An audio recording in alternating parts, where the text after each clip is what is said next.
RK Sagar the 100 కొంతవరకు పనిచేసిన crime drama కథ.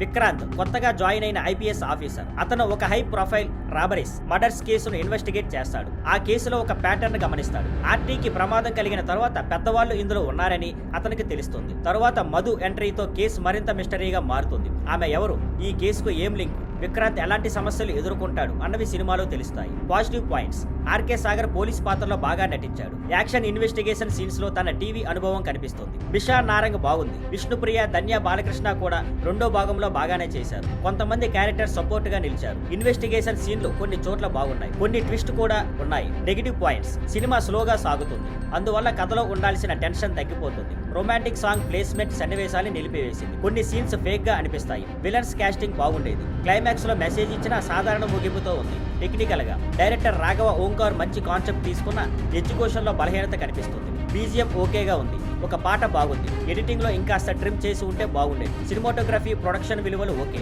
ఇంకా చివరగా ది 100 ఒక క్రైమ్ యాక్షన్ డ్రామా, కొంతవరకు వర్క్ అవుతుంది. ఆర్కే సాగర్ లీడ్ లో డీసెంట్ గా కనిపించాడు. కొన్ని ఇంట్రెస్టింగ్ సీన్స్ ఉన్న స్లో పేస్, ప్రెడిక్టబుల్ కథ, గ్రిప్పింగ్ సీన్స్ లేకపోవడం సినిమాకు మైనస్. పోలీస్ డ్రామాలు ఇష్టపడే వారికి ఒకసారి చూడవచ్చు, కానీ ఎక్కువ అంచనాలు పెట్టుకోకూడదు.